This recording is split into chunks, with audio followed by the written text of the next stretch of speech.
Power dynamics are a funny thing. Sometimes you walk into a room and you feel big.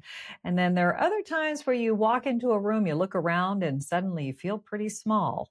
Well, my guest today is going to talk to you about how you can become the most powerful version of yourself and lead others. Chris Lipp has written a great book called The Science of Personal Power, and we'll hear all about it after this. Hi, I'm Karin Reed. I'm a four-time author, Emmy Award-winning broadcast journalist, and communication expert on helping people to own the room, whether it be a physical one or a virtual one. Welcome to Speaker Dynamics. Chris Lipp, thank you so much for joining us today. My pleasure. My pleasure to be here. Thank you. So I'm really excited to learn about the science of personal power. And I got a little sneak peek with the information that you sent me in advance. But one of the things that I did not read about was the reason why you wrote this book in the first place. What prompted you to take this on? I think we've all experienced moments where we feel our personal power is, we're just small. We feel weak. We walk into a room, nobody listens to us. And originally I thought the answer to this was persuasion and communication. And of course, these skills are very important. I wrote a whole book on persuasion. But even with the best words, if somebody's ignoring our words, they're ignoring our words. And often they're doing it just because we're showing up small. So I really wanted to know for myself and for the people that I was working with, how can we show up big? And that was sort of the beginning. That's so interesting because I think, I do a lot of work in like executive presence and professional presence. And I always talk about like owning the room, owning your expertise and showing up big. And, when I think about like virtual, people tend to make themselves very small on the screen. I'm like, no, Yes. You need to show up big. And virtually that means like taking up all the space on the screen. But, even to this point right away, what you mentioned is very much in body language. And when we look, for example, the second most liked TED Talk is all about body language and how we communicate our power through our body. There's this whole hole within the media, which is like, how do we actually communicate it with our words? Like, how do powerful people speak? Not just how do they show up in their presence? And that's when we're at work and we're feeling disempowered, like and we can't get our voices heard, or we feel opinions don't matter, we're feeling stressed out. We have to have a certain mindset and then be able to communicate in a way that will get us listened to, not just a way to sit and a way to stand. Yeah, absolutely. Yeah, I was thinking about like the power posing, that became a really big topic, several years ago. And this is different. This is, the words that you use. And but I do want to ask you about a distinction that you make between formal power and personal power. What's the difference between those two? Formal power is purely external. It's what resources do you have? What control can you leverage over other people, information, these things. Personal power is something that starts from the inside and radiates out. And we don't, there's a certain level of control we have over external power.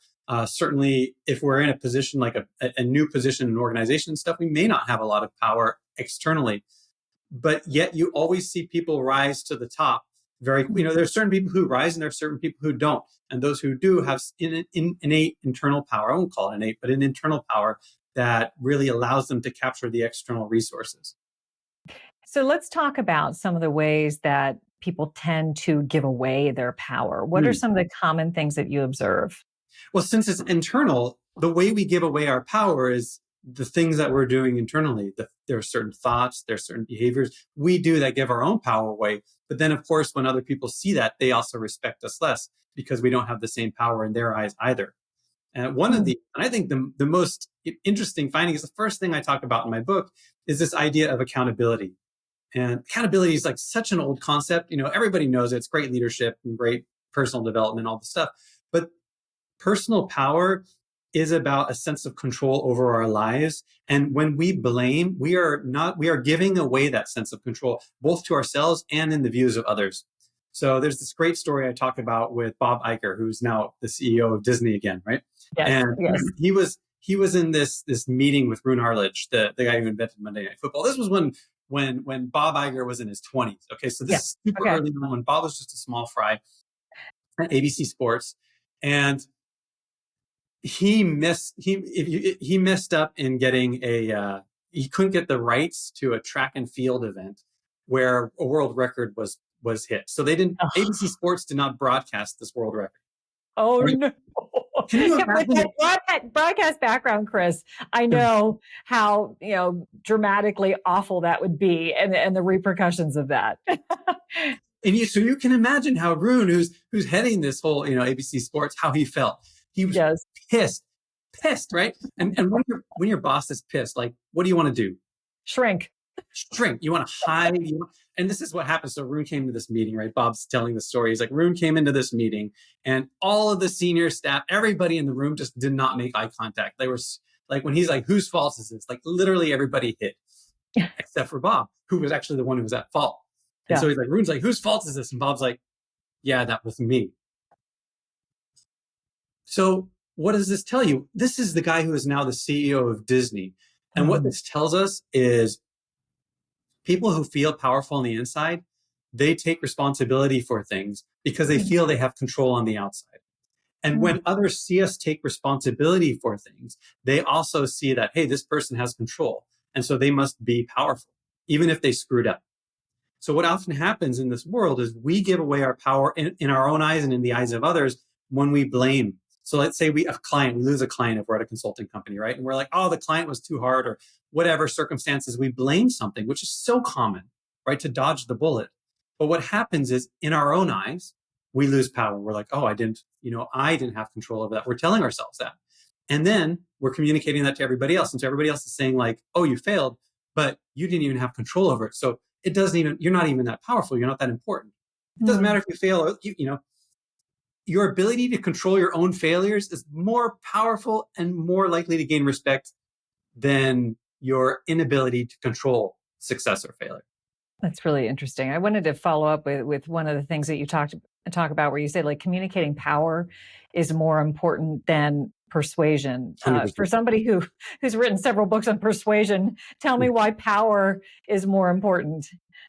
Let's imagine that you go in front of executive management. You have an internal proposal you want to give, or your client, doesn't matter, but let's say an executive manager, right? So you want to do this project and you have a really great idea. You're very persuasive, but when the executive management looks at you, they just see a small fry.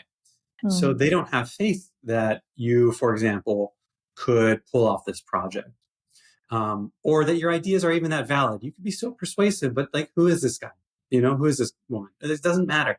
Like, and maybe if they really like the idea and it haven't conveyed your power, they just steal the idea and, take it themselves. So I'll give you a really great example. Well, maybe more a hypothetical example in this case. We'll go in front of executive management, or I work with a lot of startups too, who are going in front of investors.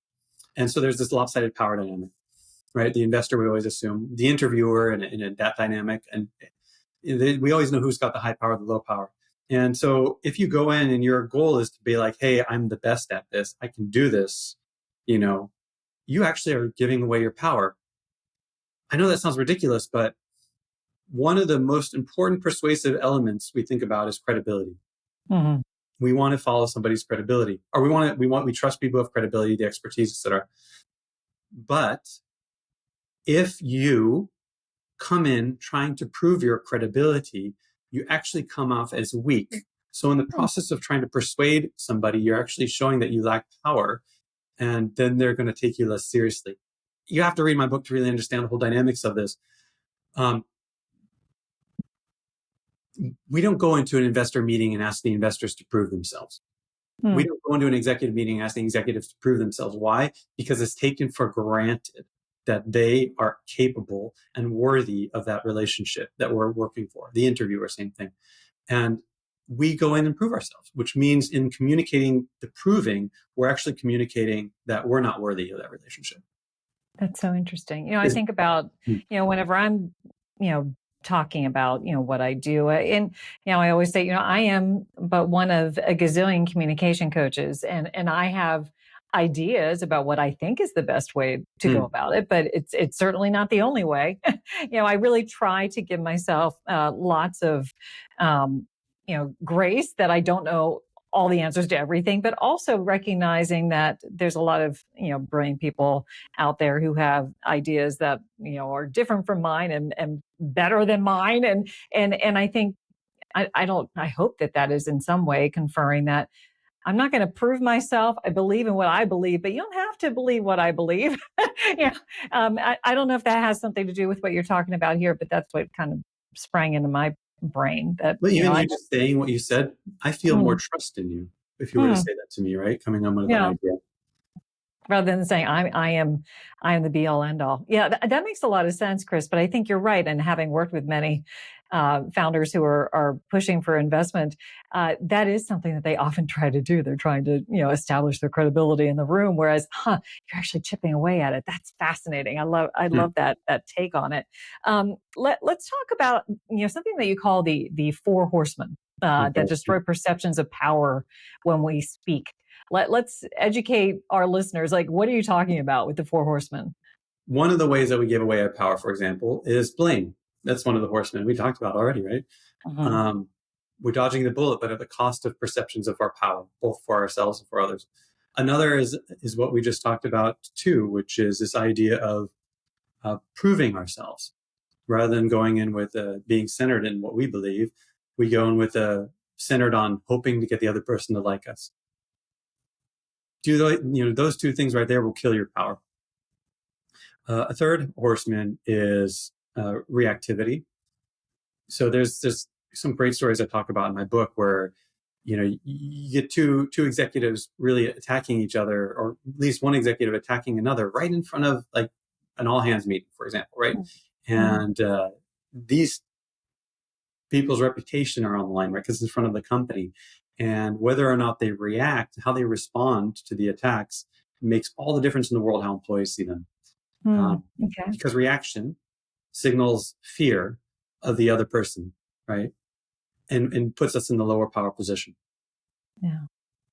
Yeah. It's funny because I tackle this sometimes with my clients, and I always say, jerks will be jerks, but you don't have to be. And kind of following along that same line of thinking that That's great. you can't control what somebody says to you, but you can control what you say back. And you're saying that if you don't do that, then you can be chipping away at your power. Well, it That's comes a right back to control, right? yeah. So one of the things we didn't define is what is personal power. Hmm.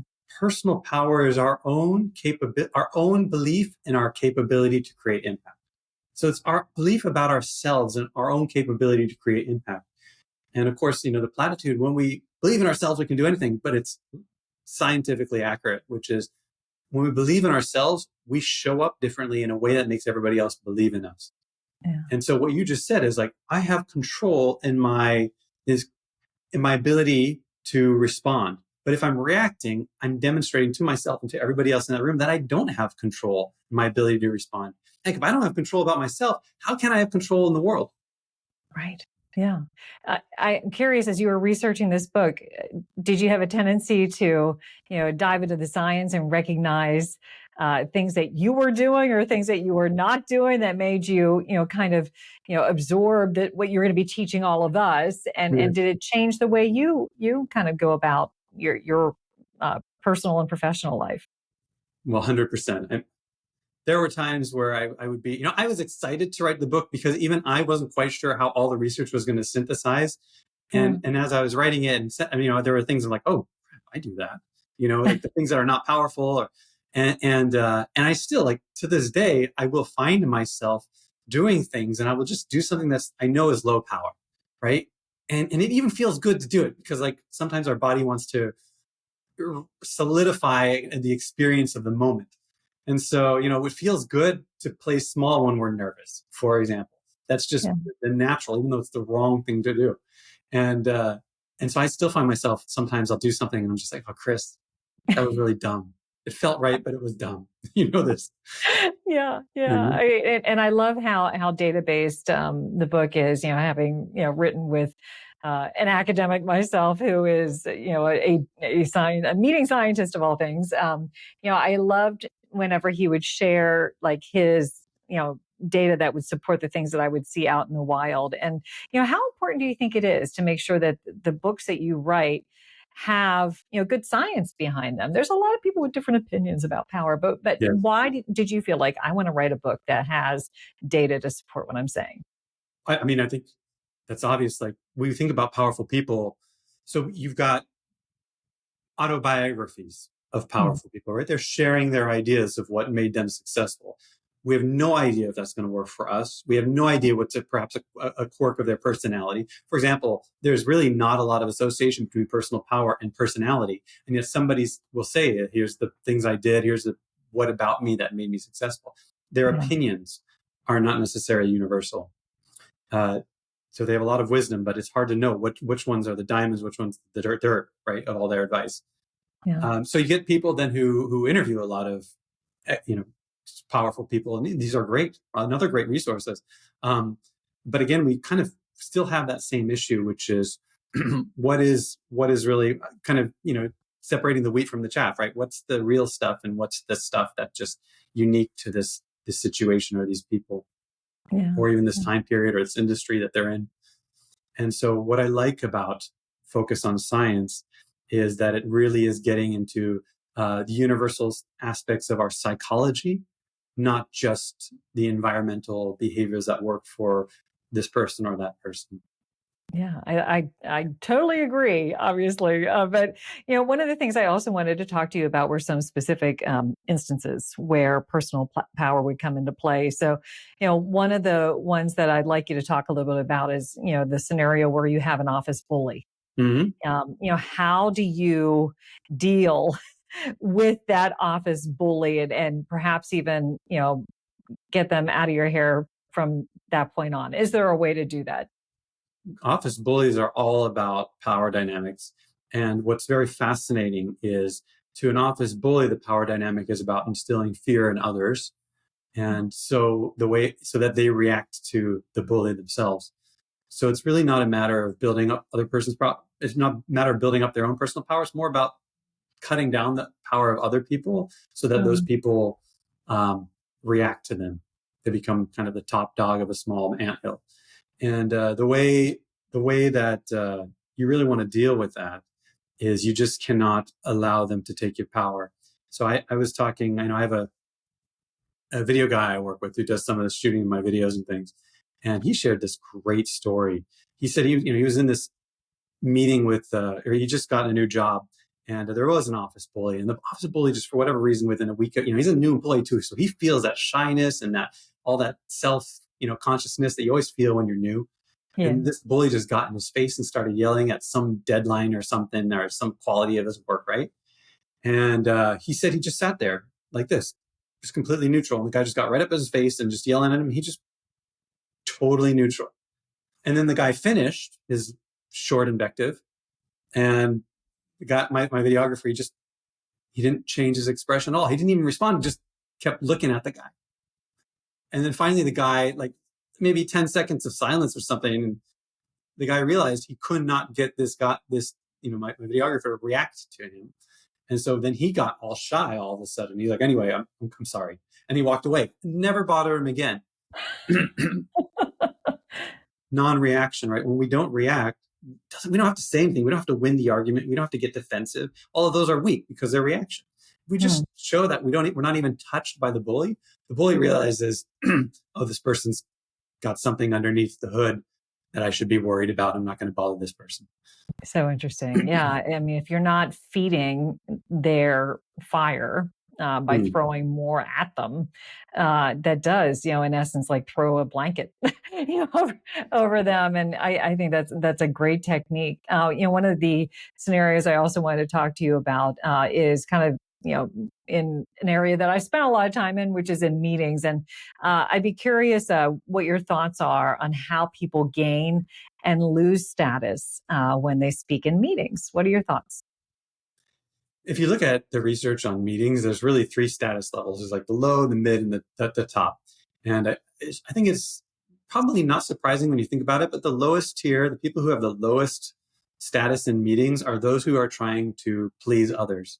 Mm, So these are the people who are, making coffee for everybody, doing the handouts and stuff, but kind of like reactively. They're just, somebody else is telling them to do it, and they tell the jokes. And I think we all are jokesters at times and stuff, and we do want to make the room feel comfortable. But the ones who really have the lowest status, like, their kind of whole central goal is to be liked within that room. And so I mean, they're doing other things too. They might be communicating value and all these things, but their focus is really fitting in. And fitting in is low. It's going to create low power. And what I tell a lot of people I work with, and my students, particularly at the university, is I'm like, guys, you're going to come in new to a lot of organizations, and you're going to feel small. And if you go in with the idea of making everybody like you, you're going to enter the hierarchy. I mean, it's really a fear of acceptance and a fear of belonging, right? And if you do that, yeah, you will achieve belonging, but you'll be starting at the lowest rung within that organization. And it takes a lot more effort to climb the status ladder than it does to just start somewhere in the middle or the top. So that's number one. Don't go in really trying to make everybody like you. Doesn't mean you're doing the opposite. I mean, when I say don't do something, I'm not saying do the opposite. Don't go in trying to be an asshole. Don't go in trying to make people dislike you. That's like obviously even worse. Right, exactly. Right? Just don't make that your central concern, which is what the medium status people do. So when the medium status people walk into a meeting, they're not focused on being liked. They're focused on solving the problems, the relevant problem, right? Adding the real business value for which they're there in the first place, professionally. And you see that a lot. And there's a lot of status dynamics that go around that. Who can add the more value? And that's how you see this amped up, tete-a-tete. But that's not what the highest status people also add value. Of course, adding value is crucial to status. The highest status people actually do something a little more different. And what they do is they facilitate the discussion. So you could almost imagine them, and I talk about this in my book, they're the ringleaders. So they're the ones like, oh, what do you think? What do you think? And they're up there on the whiteboard, they're writing down everybody's ideas, and they're getting everybody's ideas and synthesizing. It looks like I see one category over here is this. The other comments they're that person who's really doing the integration, the synthesis. They're not really putting themselves in the spotlight as in like, hey, I've got the best idea. And it's precisely that reason that they gain so much status is by giving everybody else the opportunity to be seen and then being the linchpin, which is really combining all these different avenues. They are seen as having the highest status. So interesting. So it's almost like I think of them as being the maestro, conducting the orchestra, and everybody has an important part to play, but we're going to bring it all together, and I'm going to help you to come up with the greatest overall outcome. I think that's I can imagine like a meeting working that way. It's really an interesting take on it. I love your stories as well. I think that's one of your gifts that you give to your readers on a regular basis. And there was a story that you shared about a young school teacher who stopped a violent attacker from harming her children. Can you share the story with our listeners and why it was important to you? We live in such a time right here in the United States where school violence is unfortunately not as surprising as it once was. And you get somebody who walks in with a gun or threatens, a room. And what is everybody going to do? We're going to panic. If I'm a teacher, I'm going to have a lot of fear. And there's actually this one instance where there was a Montessori teacher. So this is preschool basically. And a young 26-year-old, I think 26, 27-year-old woman, and a guy she was in there, she was in the school, and she heard some screams and then a bunch of doors slamming. And it turned out those were other teachers running out of the building. She didn't know at the time. And then this guy who's 6 foot, I have no idea, weighs X hundreds of pounds, more than twice as big as she, just walks right into her room. She's got these 4 young children on the floor, and he just like, help me or I'm going to kill you. Like, right now, imagine you're faced with this, right? Well, it's unfortunate these other 2 teachers ran away. The other teachers ran away, and she's like, I'm not leaving these kids. Mm-hmm. But oh shit. And so she's like, how can I help you? No reaction. How can I help you? Okay. I'm not sure I would say that immediately, but okay, that's impressive. Okay. And she was just, and she talks about it. She said just very calmly, it just came out of her almost like, when wisdom sometimes speaks beyond our thoughts. She's just like, how can I help you? And he's like, they're after me, and she's like, who? He's like, the police. And, her whole attention had been focused on him. So suddenly she registers, oh my God, she hears sirens outside and stuff. And, there's flashing lights coming through the windows and stuff. And And so this guy suddenly eyes the door on the other side of the room and starts to move towards it, just like, and there's kids between him and he's just ignoring the kids, right? And she's like, this is bad, right? So Yeah. she gets up, she grabs this guy's hand and she says, hold on, I'll help you, right? And and then just, a few moments later, the police burst in the room, and then she sees this guy's eyes like looking at all the children, like he's thinking like, how am I going to get out of this situation and use these people and potentially, and the police are like, freeze, and she's like, and she sees the reaction of this guy, and she's like, officers, you're not going to hurt him, are you? And like and she just takes control of this whole situation, like basically facilitating the dynamic between the officers and him.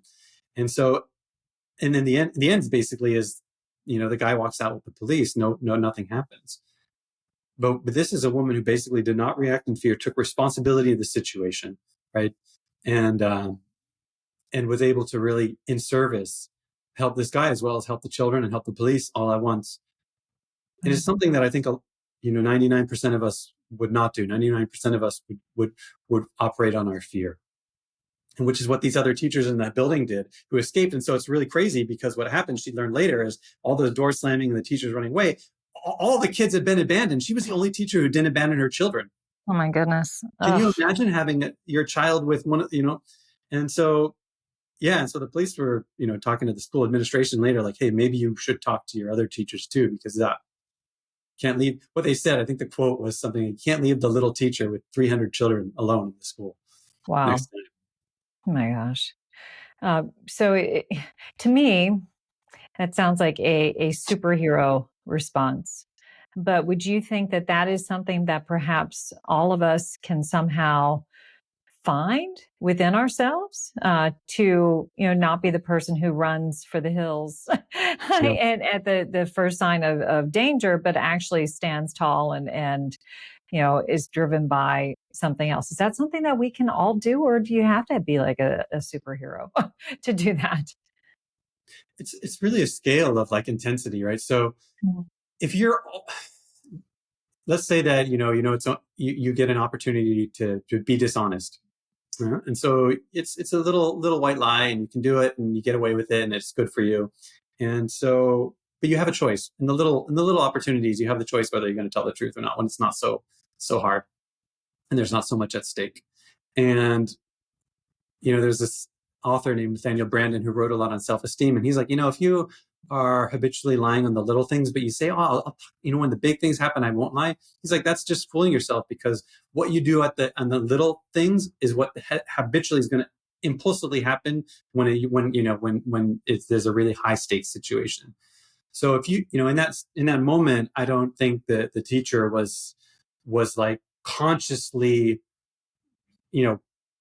thinking I need to act a certain way. She's, my book has all those techniques. You can, but I'm sure in that moment you can't think about all of that. But because she had been practicing her personal power in a lot of the little situations before, and she had done a martial arts, so she was really involved in really being present with herself and how to work with other people in that dynamic. It's just little things like that.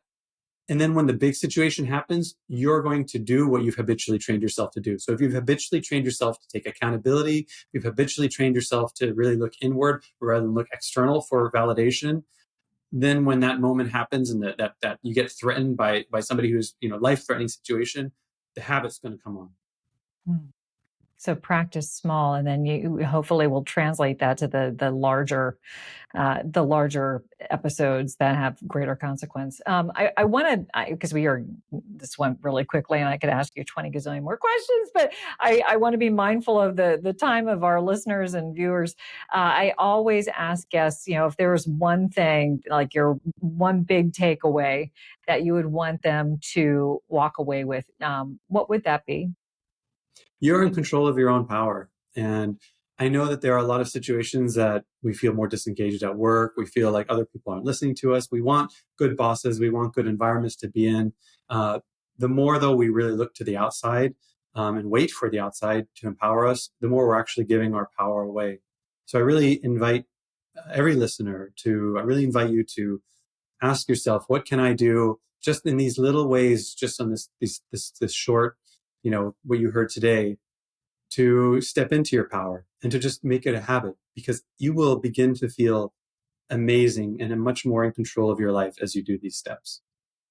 Chris Lipp, the author of The Science of Personal Power, thank you so much for taking the time to share all of your wisdom with us today.